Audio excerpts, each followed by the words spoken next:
Hello guys, अगर यदि आप लोग पिछले एपिसोड नहीं देखे हैं तो पहले जाकर देखिए, क्योंकि उसके बिना एपिसोड 10 समझ नहीं आएगा। तो सारे एपिसोड का लिंक डिस्क्रिप्शन बॉक्स में दिया हुआ है, तो आप लोग जाकर देखिए। तो एपिसोड 10 के स्टार्टिंग में हमें दिखाया जाता है सॉडम उन्हीं से पूछती है, क्या तुम सच में रक्तपंत से हो? तो फिर उन्हीं बोलता है, हो भी सकता है और नहीं भी हो सकता है, और अगर यदि तुम हो तो मैं तुम्हें सब बता सकता हूँ। और वह सॉडम बोलती है, हाँ हाँ बोलो, मुझे जानना है, और तुम इतने तीव्र होकर क्या कहना चाहते हो? और फिर उन्हीं सॉडम को देखते हुए बोलता, अगर मैं तुमको बताऊं कि मैं कहाँ से आया हूँ तो क्या तुम मुझ पर विश्वास करोगी? फिर सॉडम बोलती, हाँ बोलो, और उन्हें उसे बताता है, मैं भविष्य में 10 वर्ष पीछे आ गया हूँ। और फिर वह सॉडम अजीब सा फेस बनाते हुए बोलता है, क्या ये लड़का अपना दिमागी संतुलन खो दिया है? और फिर वह ब्लड डीमन और उन्हीं दोनों वहाँ से कुछ सोचते हुए जाने लगते हैं। और फिर वह ब्लड डीमन कैप्टन ओ के पास जाकर बोलता है, किसी को न्यूयॉर्क शहर भेजो और उसके परिवार के बारे में जांच करने के लिए कि वह लोग कौन है और वो लोग कहाँ से आए। और फिर वह कैप्टन ओ कुछ सोचता है और वह डीमन से बोलता है, सर क्या आप भी वही सोच रहे हैं जो मैं सोच रहा हूँ? और फिर डीमन बोलता है, हाँ मैं भी वही सोच रहा हूँ कि ईमानदारी से कहूँ तो इसका कोई फर्क नहीं पड़ता कि उसने जो कहा वह सच था या नहीं, लेकिन वह जिस तरह से उसने मेरे शरीर को हर गतिविधियों को देख रहा था, उससे मैं अपने इरादे को समझाने की कोशिश कर रहा हूँ कि यह एक अनुभवी जासूस की हरकतें जैसा था।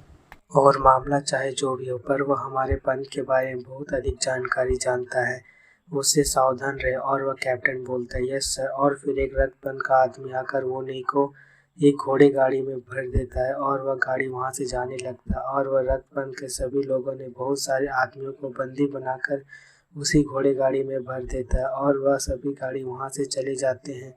और फिर वह सॉडम को दिखाया जाता है, जो सोचते हुए वो उसे बोलती है, मैं जो समझ पाया उससे संक्षेप में बताने का प्रयास करती हूँ कि तुम 10 वर्षों तक एक रक्तपंत के जासूस के रूप में रहे, लेकिन तुम्हें अन्यायपूर्वक मार दिया गया और जब तुम जागे तो तुम यहीं थे। क्या यही सही है ना? और मरने के 10 साल बाद पछतावा।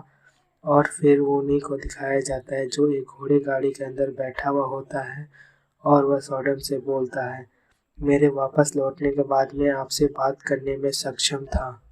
और फिर वह सॉडम वोनोई से बोलती, तो इसमें कोई आश्चर्य नहीं है कि तुम उस वोनोई की तरह मूर्ख नहीं लग रहे थे जिससे मैं जानती थी, तो वास्तव में तुम एक रक्तपंथवादी हो। और फिर वोनोई मुस्कुराते हुए बोलता, अरे मूर्ख, क्या तुम मेरे बारे में यही सोच रही थी? और फिर वह सॉडम लंबी सांस लेते हुए एटीट्यूड से बोलती है, वैसे तुम सच में बदकिस्मत हो, उन सब से गुजरने के बाद भी तुमने अपने लिए 10 साल खरीदे केवल एक रक्तपंथ द्वारा फिर से अपहरण किए जाने के लिए। अगर यदि तुमने एस सॉन्ग को वहीं पर छोड़ दिया होता तो चीज़ें आसानी से हो जाती और तुम यहाँ से बच निकलते और ना ही ये सब झंझट में तुम फंसते। और फिर वो नहीं बोलता, नहीं मैं उसे अकेले नहीं छोड़ सकता था, क्योंकि वो मेरे पूरे जीवन में मेरे साथ एक वास्तविक इंसान की तरह अच्छा व्यवहार करने वाला एकमात्र व्यक्ति वही था। और इसके अलावा मेरे पिछले जीवन में ए सॉन्ग मेरी रक्षा करते हुए मर गया और पंथ में रहने के दौरान यही एक कर्ज था जिसे मैंने अपने दिल में दबा रखा था, और आखिरकार मैं आज इसे चुकाने में कामयाब रहा। और अब मुझे बस इस बारे में चिंता करने की ज़रूरत है कि मैं अब कैसे जीवित रहूँगा। और फिर वह भूत बोलती है, हाँ, जानकारी एक हथियार है और तुम्हारा पास सबसे बड़ा हथियार है एक जासूस होने के नाते तुमको यह बात किसी से भी बेहतर पता होनी चाहिए। और फिर वह भूत जोर से चिल्लाते हुए बोलती है, तुम अपने साथ घटित होने वाली सभी बुरी घटनाओं को पहले से ही जानते हो, जिसका अर्थ है कि तुम उन सभी से बच सकते हो और या फिर तुम परिणाम को बेहतर के लिए बदल भी सकते हो। और फिर उन्हीं सॉडम की तरफ देखते हुए सोचता है, हाँ वह ठीक कह रही है, जब मेरे पास 10 साल के लायक बुद्धि है तो मुझे केवल जीवित रहने की चिंता क्या है? और फिर वो नहीं बोलता, जैसे कि तुमने बताया यह एक अच्छा मौका है, मुझे इसके अच्छा से उपयोग करना चाहिए। और सॉडम बोलती, यही सही है तुम्हारे लिए, हमेशा इस तरह नहीं रह सकते हो। और फिर हमें उस घोड़े गाड़ी के अंदर बहुत सारे आदमी को दिखाया जाता है जो रस्सी से बंधे हुए होते। और फिर वो सॉडम उन्हीं से बोलती है, जोर से बात करने से बचना मूर्ख, क्योंकि सभी लोग तुम्हारी बात सुन लेंगे, तुम ऐसे दिखाओ जैसे तुम खुद से बात कर रहे हो। और फिर वो नहीं बोलता है, मेरे पास काफ़ी संभावनाएं हैं और मैं फिर से मार्शल आर्ट सीखने में भी सक्षम हो सकता हूँ। और वह सॉडम ओनी की तरफ देखते हुए बोलती है, लेकिन तुम टूटे हुए डेंटेन के साथ ऐसे करने की योजना कैसे बनाते हो? और फिर उन्हें सोचते हुए बोलता है, यह कोई पक्की जानकारी नहीं है मार्शल आर्ट सीखने के बारे में, लेकिन अगर यह सच भी है तो यह बहुत भविष्य की बात है, तो आओ इसे अभी के लिए अलग रखें। और फिर वह सॉडम बोलती है, यही तो तुम्हारी कमजोरी है। और फिर सॉडम हवा में घूमते हुए बोलती है, तुम्हें पता है अगर यदि तुमको फिर से पकड़ने में कामयाब हो जाते हैं, क्या तुम चाहते हो कि मैं तुमको मार्शल आर्ट सिखाऊं? और वो नहीं हैरानी से बोलता है, क्या मुझे तुम मार्शल आर्ट सिखाओगी? और फिर वह सॉडम पूरे खुश होते हुए बोलती है, हाँ मैं। और यह एक छोटी तलवार तकनीक है जिसका उपयोग मेरे पिछले मालिक ने किया था, लेकिन केवल मैं ही ऐसी हूँ जिसे यह तकनीक केवल पूरी अच्छी तरह से आता है। और फिर वो न्यू सॉडम से बोलता है, हे यार मजाक मत करो, एक तलवार से सीखे मार्शल आर्ट ये कैसे हो सकता है? ये किसी भी तरह संभव नहीं है। और फिर वह सॉडम गुस्सा होकर चिल्लाते हुए बोलती है, क्या तुमने कभी यह कहावत नहीं सुनी कि स्कूल का कुत्ता भी 3 साल में कविता पढ़ना सीख सकता है? और बेटे मैं तुमसे कई अधिक मार्शल आर्ट जानती हूँ। और अब तुम अच्छी तरह सुनना, अब मैं तुमको मार्शल आर्ट का सिद्धांत सुनाऊंगी, इसीलिए अच्छे से सुनो। और वूनी डरते बोलता है, ठीक है ठीक है। और यह बोलते ही वूनी का नज़र उसके हाथ की ओर जाता है और वह बोलता है, यह नीले आग क्या है? और वूनी पूरा डर जाता है।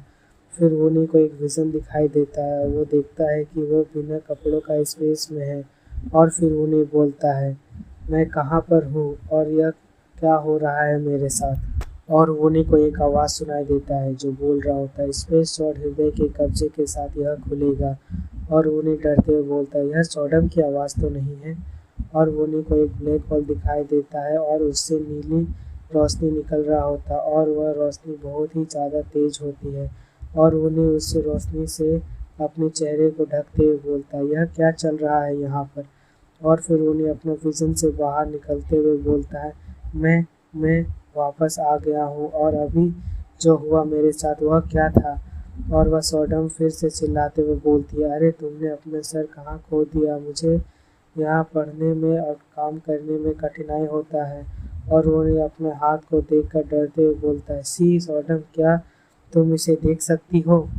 और फिर वह सॉडम उन्हें के हाथ को देखते हुए बोलती, क्या देखिए, कुछ तो नज़र नहीं आ रहा है तुम्हारे हाथ में।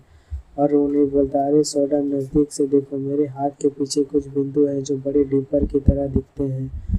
और फिर वह सॉडम पूरे गुस्से से चिल्लाते हुए बोलती, बिग डिपर माई एस, मैं केवल तुम्हारे हाथ के पिछले भाग देख सकता हूँ। और क्या तुमको छोटी तलवार से मार्शल आर्ट तकनीक सीखना बकवास लग रहा है?